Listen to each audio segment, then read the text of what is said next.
Un gros plan sur l'ethnographie africaine au musée du Bardo à Alger.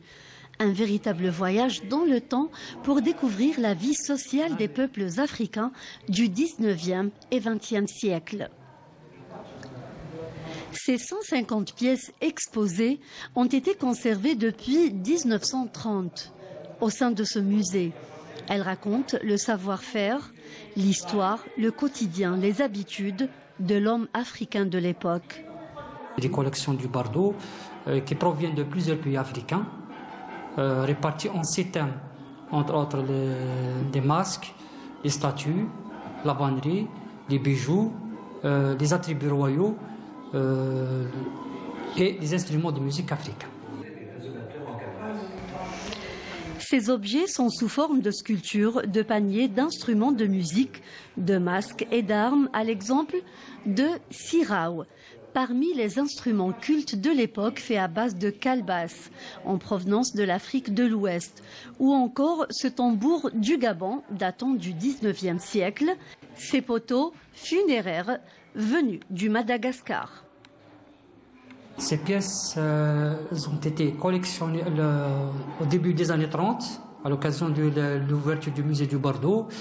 C'est la collection de Pierre Brazza, qui a sillonné plusieurs pays africains. Les passionnés de l'histoire et de l'ethnographie africaine étaient au rendez-vous, à l'exemple de Amina, cette petite écolière. J'ai un carnet sur moi pour noter tout ce que je vois ici au musée. En fait, il y a une surprise aussi, d'une part, de trouver le thème d'Afrique.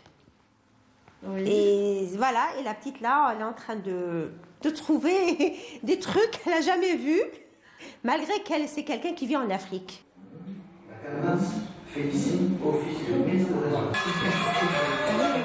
Ce musée compte 1000 objets d'antiquité africaine subsaharienne, originaires dans leur majorité des pays de l'Afrique centrale, de l'Ouest et de l'Est, à l'instar du Niger, Nigeria, Éthiopie et de Madagascar.